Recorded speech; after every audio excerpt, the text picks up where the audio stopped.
Jalan-jalan beli batik. Jangan lupa bawa sapu. Selamat pagi adik-adik. Selamat hari Minggu. Ketemu lagi di MPT hari ini. Gimana kabar adik-adik sekalian? Kakak harap kalian baik-baik saja ya. Gak kerasa nih udah hari Minggu lagi. Ayo kita sama-sama memuji dan memuliakan nama Tuhan. Sebelum kita memulai ibadah, kakak ingin memperkenalkan kakak-kakak yang bertugas pada hari ini adik-adik. Yang pertama, pembawa firman ada Kak Gardin, kemudian ada kedua pemusik, ada Kak Reza dan Kak Brandon. Dan yang paling penting, kami berdua nih, ada Kak Yosi dan Kak Marcel sebagai liturgos. Nah, sebelum kita mulai ibadah kita, marilah kita bersatu teduh. Saat teduh dimulai.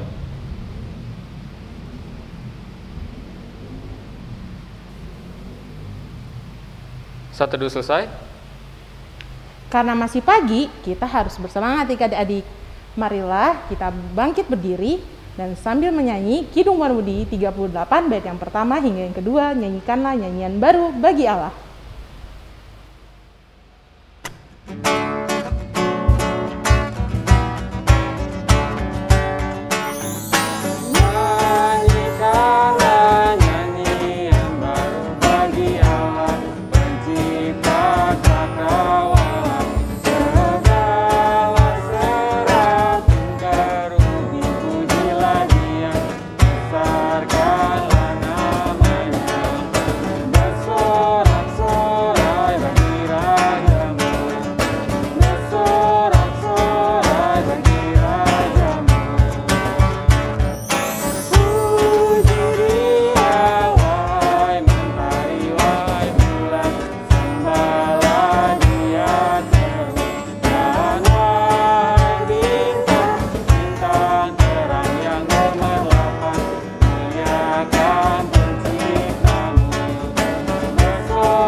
Teruni, marilah kita bernyanyi bagi Tuhan, serta memuji dan memuliakan namanya. Mari kita berdoa. Tuhan, selamat pagi ya Bapa. Terima kasih Tuhan karena Engkau telah membangunkan kami di pagi indah ini. Sekarang kami akan memulai ibadah kami, berkati kami, agar ibadah ini bisa berjalan dengan baik dari awal, pertengahan, hingga akhir. Berkati juga Kak Gardin sebagai pelayan firman nanti ya Bapa. Terima kasih ya Tuhan. Amin. Mari kita memuji Tuhan dengan menaikkan Mazmur pujian yang kita bacakan secara berbalasan dari Mazmur 133 ayat yang pertama hingga yang ketiga. Ayatnya yang tercetak keluar, Kak Yosi yang akan membacakan, dan ayat yang tercetak ke dalam, Kak Marcel dan adik-adik yang akan membaca. Sungguh alangkah baiknya dan indahnya apabila saudara-saudara diam bersama dengan rukun, seperti minyak yang baik di atas kepala, meleleh ke janggut, yang meleleh ke janggut Harun, dan ke leher jubahnya, seperti embun gunung Hermon yang turun ke atas gunung-gunung Sion, sebab kesanalah Tuhan memerintahkan berkat, kehidupan untuk selama-lamanya. Adik-adik dipersilakan untuk duduk kembali. Adik-adik, sekarang kita akan memasuki pelayanan firman yang akan dibawakan oleh Kak Gardin. Namun sebelum mendengar firman Tuhan, marilah kita bernyanyi dari Gita Bakti 62 ayat yang pertama, bagaikan rusa rindukan air.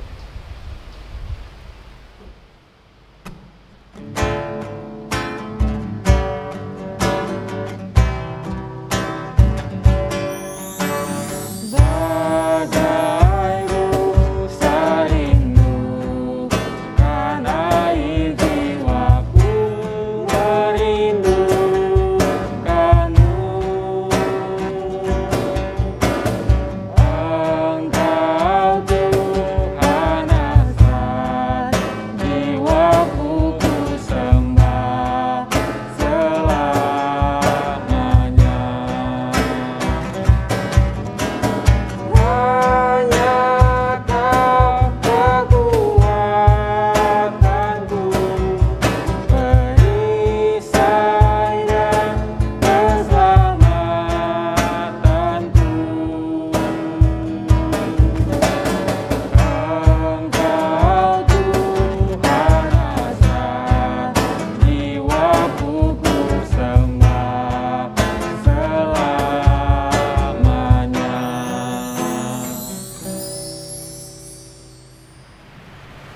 Selamat pagi adik-adik Teruna, jumpa lagi dengan Kak Gardin di IHMPT. Semoga Teruna semua di rumah sudah menyiapkan segala perlengkapan untuk mendengarkan dan merenungi firman Tuhan ya. Jangan lupa Alkitab dan buku catatannya. Sebelum kita mulai, mari kita berdoa. Bapa kami yang bertata dalam kerajaan surga yang mulia, terima kasih ya Tuhan, mengucap syukur untuk pagi hari ini Engkau telah membangunkan kami dan kami telah siap ya Bapa untuk mendengarkan firman-Mu. Terima kasih ya Tuhan untuk nafas kehidupan, untuk kebaikan-Mu yang tak henti-hentinya bagi kami. Mampukan kami ya Tuhan untuk kami bisa memahami firman-Mu. Berikan kami fokus dan juga rasa haus akan firman-Mu. Berfirmanlah Tuhan, kami siap untuk mendengarkan. Amin. Hari ini kita akan mendengar firman Tuhan dari kitab Yesaya pasalnya yang ke-56 ayat 1 hingga 8. Kita akan mendengarkan Kakak Layan yang akan membacakannya. Pembacaan Alkitab pada hari ini terambil dari Yesaya 56 ayat yang pertama hingga ke-8 yang menyatakan, Beginilah firman Tuhan, taatilah hukum dan tegakkanlah keadilan, sebab sebentar lagi akan datang keselamatan yang daripadaku dan keadilanku akan dinyatakan. Berbahagialah orang yang melakukannya dan anak manusia yang berpegang kepadanya, yang memelihara hari Sabat dan tidak menajiskannya, dan yang menahan diri dari setiap perbuatan jahat.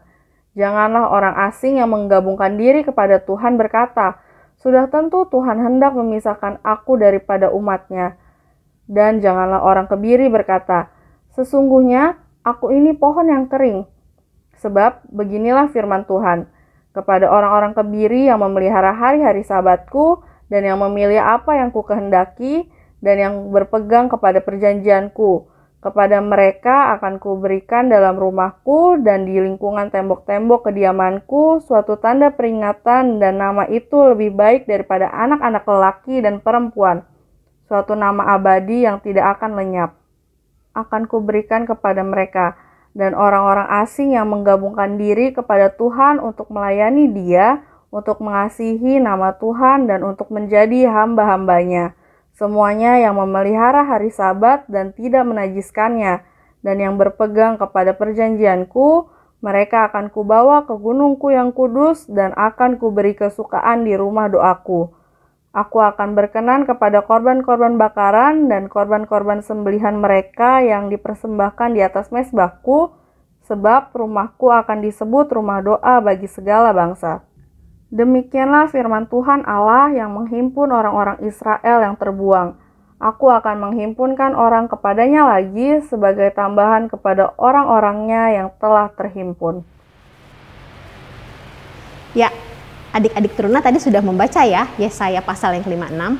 Sebelum benar-benar membahas kitab Yesaya, Kak Gardin ingin mengingatkan dahulu nih mengenai perenungan firman Tuhan di minggu yang lalu. Semoga adik-adik Teruna masih ingat ya. Minggu lalu kita belajar mengenai kisah Yesus, yaitu yang memanggil murid-muridnya, dan Yesus di situ dikatakan memanggil murid-murid dari orang kebanyakan. Yesus tidak memanggil murid-murid yang sudah menjadi sarjana di bidang agama, atau Yesus juga tidak memanggil orang-orang dari profesi yang keren-keren. Malahan, Yesus memilih orang-orang yang berprofesi biasa saja, seperti nelayan, atau bahkan orang berdosa, seperti Matius yang dulunya adalah Lewi sang pemungut cukai atau petugas pajak yang jahat. Dari pembacaan firman Tuhan di minggu yang lalu, kita belajar bahwa Allah memanggil siapapun yang Dia inginkan untuk menjadi muridnya. Tidak peduli bagaimana rasnya, bagaimana warna kulitnya, bahasa apa yang digunakan, ataupun latar belakang keluarganya. Dan Dia juga memanggil kamu, adik-adik Teruna, untuk menjadi muridnya. Sebelum Kak Gardin masuk ke pembahasan ayat utama, Kak Gardin ingin menerangkan sedikit mengenai kitab Yesaya. Kitab Yesaya sebenarnya terbagi atas dua tema.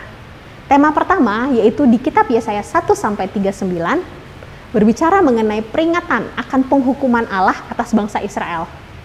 Diceritakan di sana jika bangsa Israel tetap melakukan penyembahan berhala dan menekan rakyat yang tidak berdaya, maka Allah akan mendatangkan bangsa asing untuk menghukum bangsa Israel. Sedangkan Yesaya pasal yang 40 hingga 66 ini berbicara mengenai harapan di mana Allah akan memenuhi janjinya yang dulu diberikan kepada Abraham. Allah mengatakan Dia akan mengirimkan seorang raja, yaitu yang berasal dari garis keturunan Daud, untuk memenuhi janjinya kepada keturunan Abraham, yaitu bangsa Israel. Nah, di bagian inilah terletak perikop yang akan kita bahas hari ini, yakni di pasal ke-56. LAI memberikan judul perikop ini adalah dengan keselamatan adalah bagi semua orang. Begitu indah ya ucapan ini adik-adik. Ini adalah janji yang manis dari Allah, yang telah Allah kumandangkan sejak Allah berjanji pada Abraham. Yuk kita lihat sama-sama lagi, apa sih janji Allah kepada Abraham waktu itu?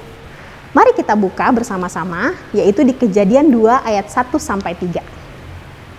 Kejadian 12 ayat 1-3. Gagarin akan buka. Gagarin akan bacakan ya.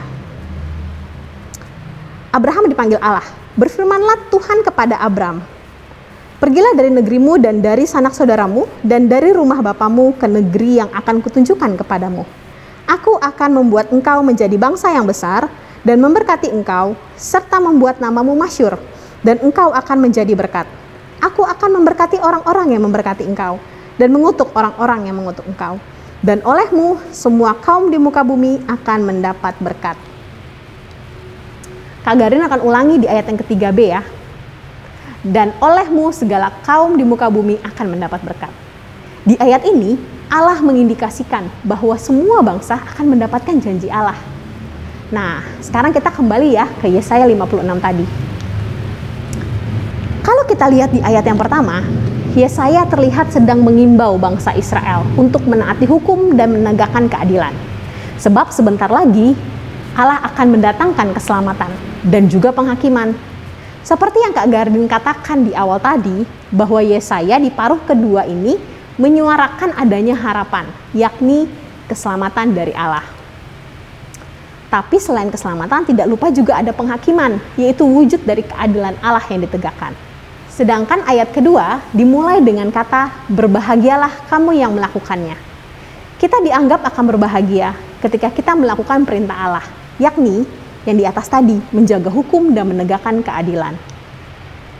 Jika kita lihat konteks zaman itu, Allah seringkali menekankan bangsa Israel untuk menaati hukum Taurat.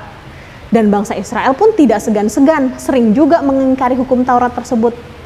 Sekali lagi di sini, Allah melalui suara Yesaya tak henti-hentinya meminta bangsa Israel untuk berbalik dari kejahatan dan menaati hukum-hukumnya. Tak hanya menaati hukum Allah sebagai perwujudan taat pada Allah, tetapi Allah juga meminta bangsa Israel untuk menegakkan keadilan, yakni dengan kata lain, peduli tuh dengan sesama manusia, terutama yang hak-haknya diabaikan atau bahkan ditindas oleh orang-orang yang berkuasa saat itu. Dua hal utama yang Yesaya bukakan di pasal 56 sebenarnya juga berlaku loh bagi kita, manusia di abad 21 ini. Firman Allah tetap relevan menembus zaman. Dan sebenarnya sedang menegur kita juga yang ada di Indonesia, termasuk adik-adik teruna. Sudah nggak kita menaati perintah Allah? Sudah nggak kita peduli sama sesama kita manusia? Hal pertama yang akan kita bahas, yakni untuk menaati perintahnya. Kita perlu tahu dulu nih, apa yang Allah perintahkan pada kita. Untuk kita tahu apa perintah Allah, kita harus menyelami firman Allah tersebut. Cari tahu apa yang Allah sedang kehendaki di hidupmu, di hidup kita semua. Memang kita memiliki hukum yang tertulis dengan jelas di Alkitab, yakni hukum Taurat, yang bisa kita baca berulang-ulang di dalam Keluaran 20. Akan tetapi, apakah itu cukup? Tidak adik-adik, itu tidak cukup. Jika kita lihat lagi, Alkitab di dalam bahasa Inggris menggunakan kata righteousness sebagai terjemahan dari menaati hukum. Jadi pesan di ayat ini bukan sekadar menaati hukum aja, tapi juga mengenai keadaan hati kita. Kalau kita lihat di Kejadian 15 ayat 6, ketika Abraham percaya, dia dikatakan orang benar. Jadi Abraham bukan sekedar menaati perintah Allah, tapi benar-benar memiliki iman akan janji Allah. Kita dapat menaati perintah Allah dan tidak mendapatkan kedamaian. Akan tetapi jika kita benar-benar menaruh iman kita kepada Allah dan menjadi orang benar di hadapan Allah, maka damai sejahtera akan kita dapatkan. Untuk menjadi orang benar dan mendapatkan yang kedamaian dari Allah, kita perlu berhubungan dengan Allah. Membangun relasi dari satu hari ke hari yang satunya lagi. Membangun relasi dengan apa? Ya dengan merenungkan, atau Kak Garin suka pakai kata menyelami. Menyelami firman Tuhan siang dan malam. Apa arti kata menyelam? Kata menyelam biasanya dipakai untuk menerangkan aktivitas di dalam air. Menyelam dilakukan dengan cara pertama-tama membenamkan seluruh tubuh kita masuk ke dalam air sehingga di sekeliling kita semua itu adalah air. Menyelami firman Tuhan juga seperti itu, yakni keadaan di mana kita benar-benar masuk ke dalam firman itu dan sekeliling kita adalah firman itu sendiri. Ketika kita lihat ke depan, ke belakang, ke samping, kanan, kiri, ada firman Tuhan, ada perkataan Allah. Sudahkah kita melakukan hal itu? Kalau sudah kita lakukan, barulah kita bisa paham apa sih hal spesifik yang Yesus ingin kita lakukan di hidup kita. Nah, jika kita baca ayat kedua, Yesaya dengan lebih spesifik mengatakan mengenai memelihara hari Sabat dan tidak menajiskannya, dan yang menahan diri dari setiap perbuatan jahat. Bahkan perintah ini diulangi 2 kali lagi loh adik-adik, yakni di ayat yang keempat, yaitu kepada orang-orang kebiri yang memelihara hari-hari Sabatku dan memilih apa yang aku kehendaki. Dan juga di ayat yang keenam, kepada semua yang memelihara hari Sabat dan tidak menajiskannya dan yang berpegang pada perjanjianku. Adik-adik teruna yang terkasih, kalau ketika suatu perintah diulang-ulang lebih dari 1 kali, artinya ada hal penting yang ingin disampaikan oleh Yesaya. Mengenai hari Sabat, mengapa di ayat ini dipentingkan hari Sabat? Kenapa tidak 9 perintah lainnya yang dalam hukum Taurat? Adik-adik teruna, hari Sabat itu penting karena memelihara hari Sabat adalah salah satu tanda dari ikatan perjanjian Allah dengan bangsa Israel. Tanda pertama adalah tanda sunat, lalu tanda kedua adalah memelihara hari Sabat.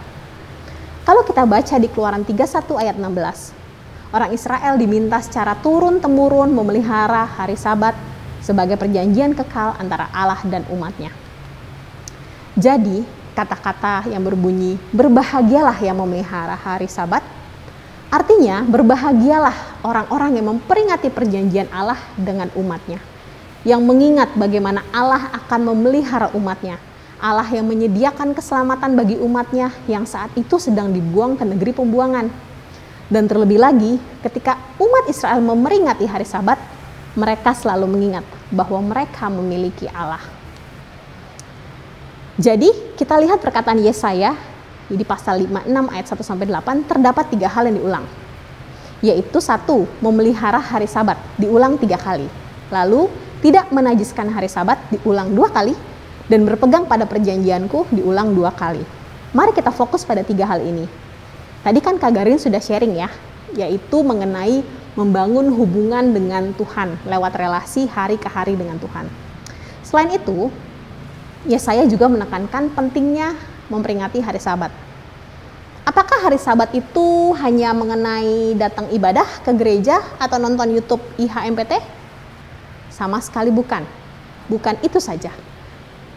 Selain sebagai umat Allah kita diminta untuk selalu memperingati hari Sabat, kalau kita mundur lagi ke Kejadian 2, hari Sabat disebut sebagai hari perhentian. Tuhan Allah menyebutkan hari perhentian sejak semula, sejak Ia menciptakan langit dan bumi serta segala isinya dan manusia. Allah memberikan teladan dengan berhenti di hari yang ke-7 setelah Ia melakukan penciptaan selama 6 hari. Yuk kita sama-sama baca di dalam Kejadian 2 ayat 1-3.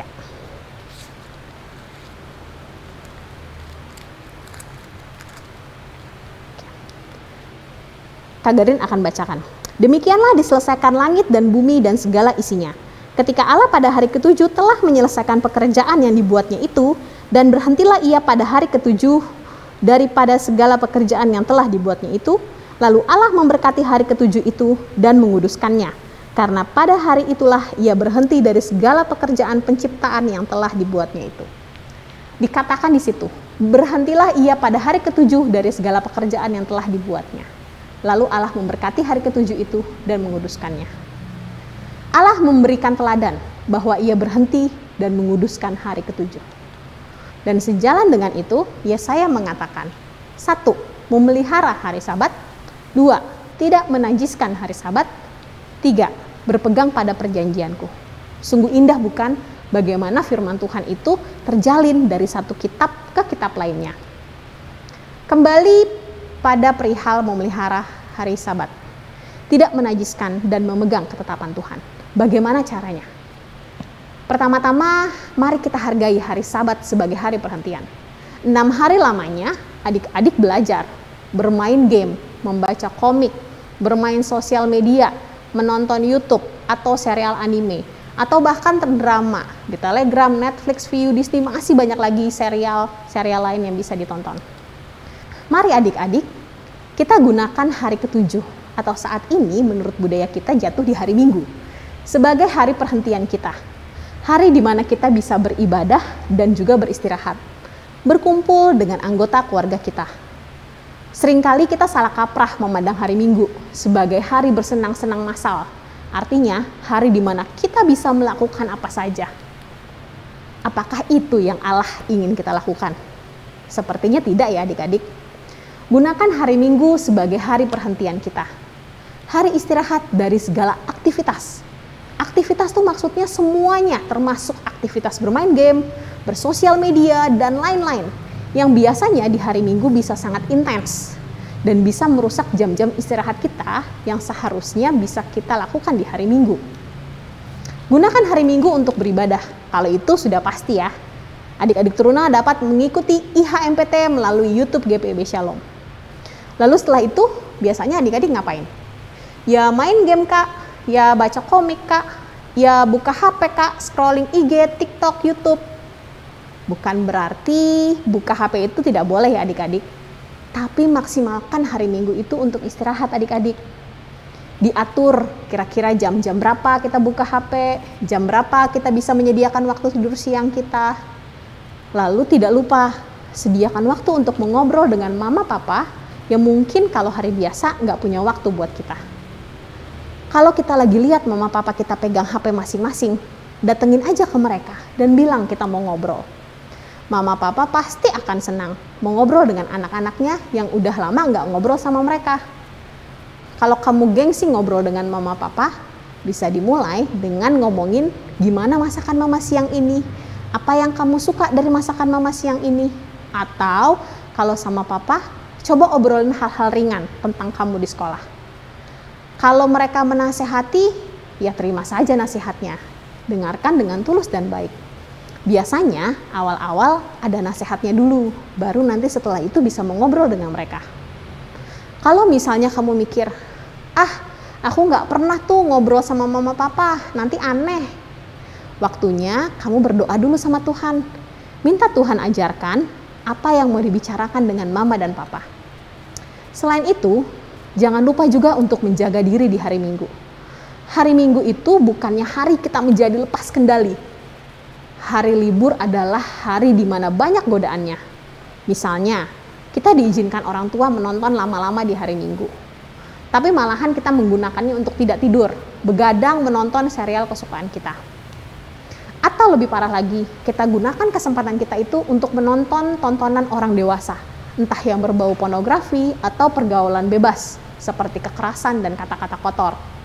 Atau kita sudah diizinkan untuk pergi keluar oleh orang tua kita.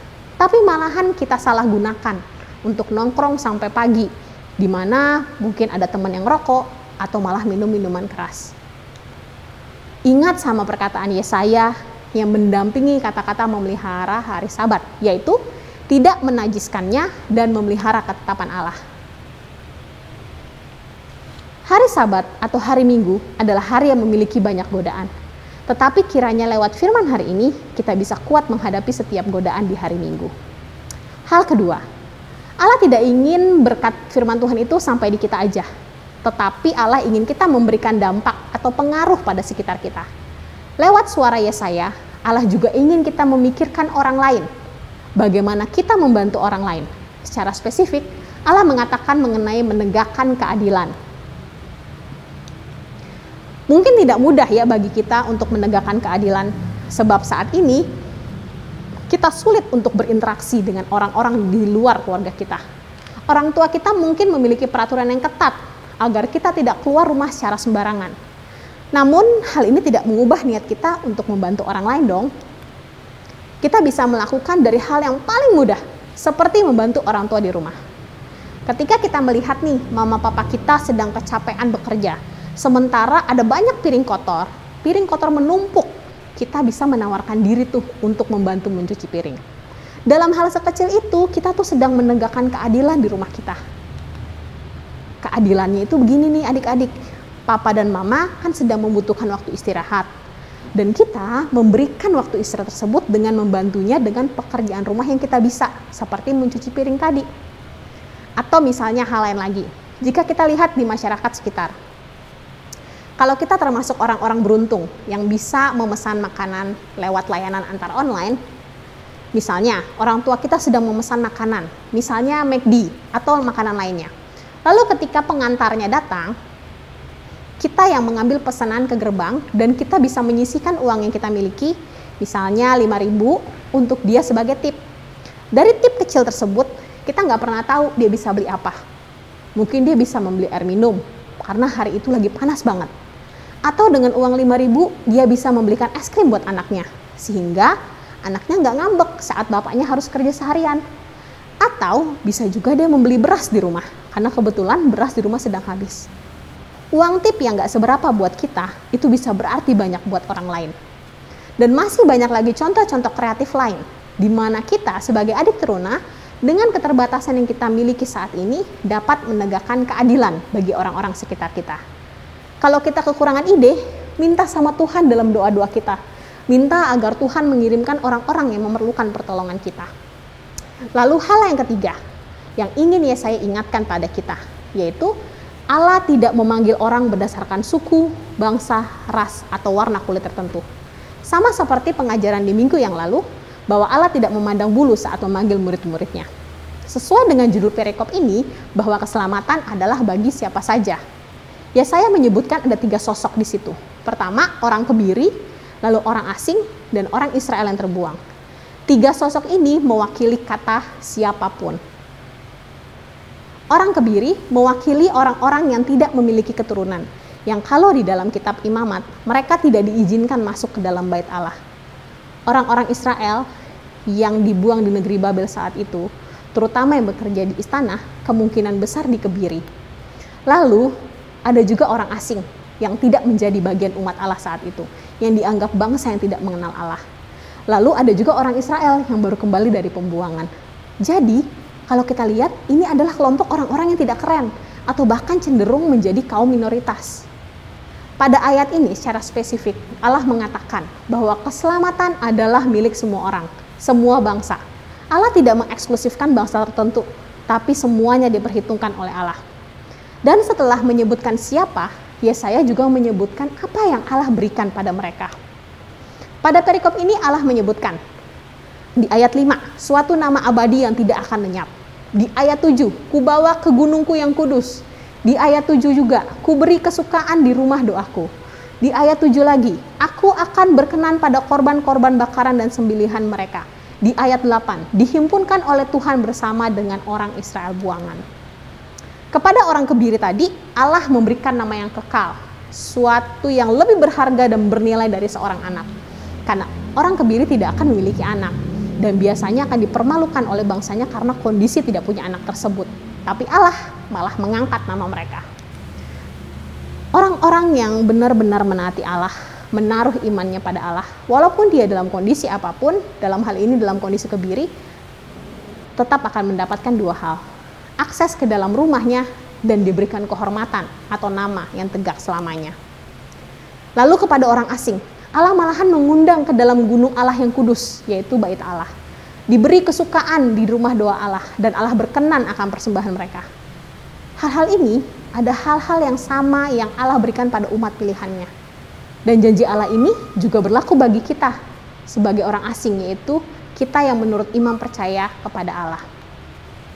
Kalau kita lihat lagi di ayat yang ke-7 bagian akhir, Yesaya berkata, sebab rumahku akan disebut sebagai rumah doa bagi segala bangsa. Lewat ayat ini, Yesaya kembali menyuarakan kerinduan Allah, bahwa keselamatan Allah adalah bagi semua bangsa, bagi setiap orang.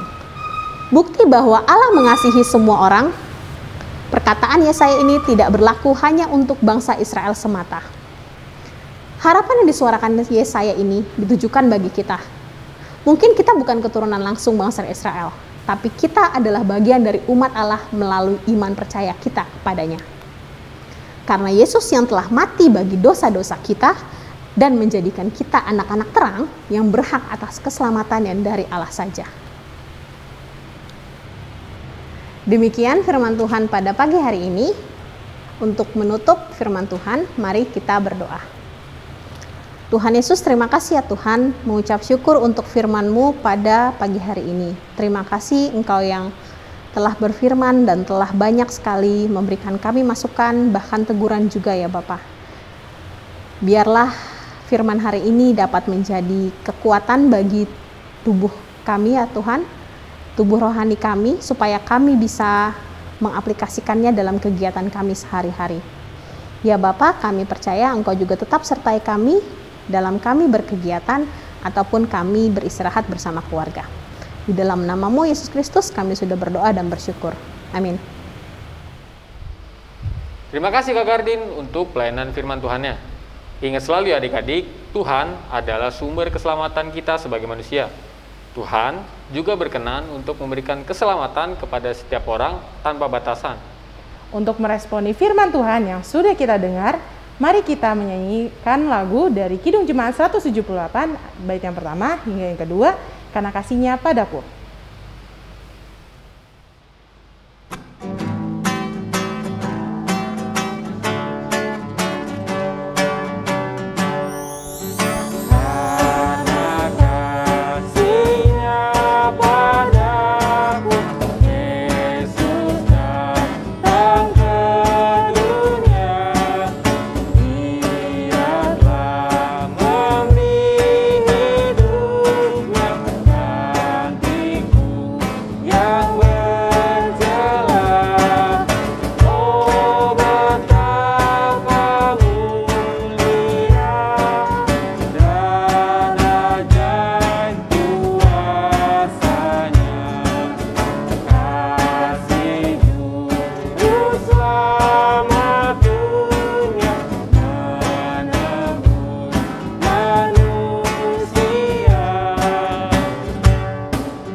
Adik-adik, kira-kira ada warta PT apa ya minggu ini?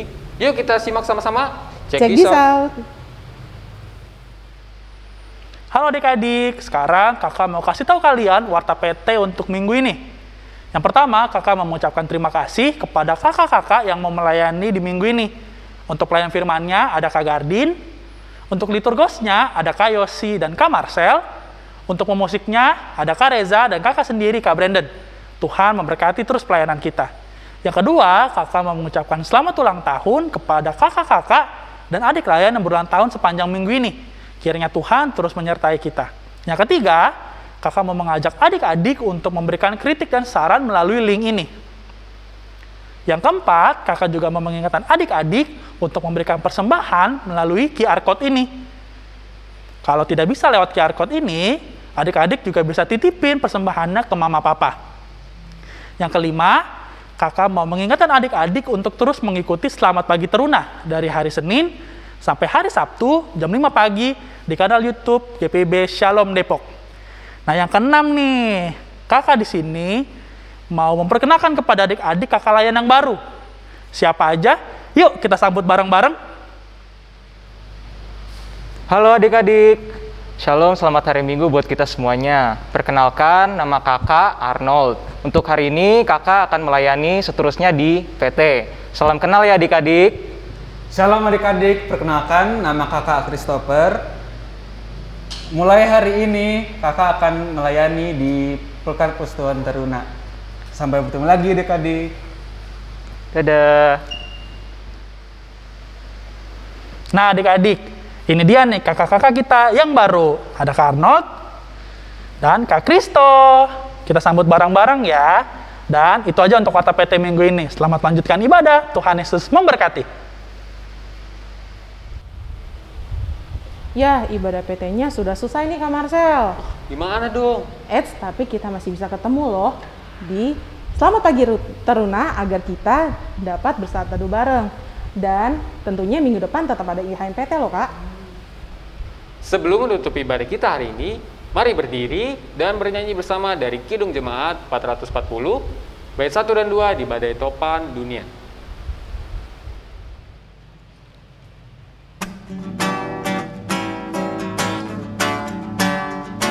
Di badai topan dunia, Tuhanlah perlindunganmu.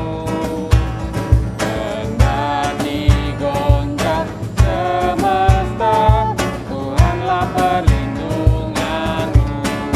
Ya Yesus turun batu di dunia, di dunia, di dunia.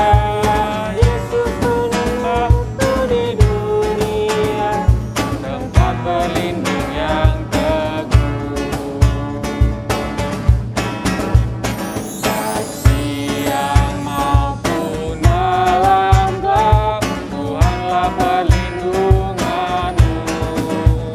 Niscaya takut lenyap, Tuhanlah perlindunganmu. Ya Yesus gunung batu di dunia, di dunia, di dunia. Yesus gunung batu di dunia, tempat berlindung yang teguh. Adik-adik Teruna, kita telah sampai di penghujung ibadah hari Minggu kita. Kita akan tutup ibadah ini dengan doa berkat. Mari kita berdoa. Tuhan memberkati engkau dan melindungi engkau. Tuhan menyinari engkau dengan wajah-Nya dan memberi engkau kasih karunia. Tuhan menghadapkan wajah-Nya kepadamu dan memberi engkau damai sejahtera. Amin. Ibadah kita sudah selesai nih adik-adik. Dipersilakan duduk kembali dan mengambil saat teduh. Saat teduh dimulai.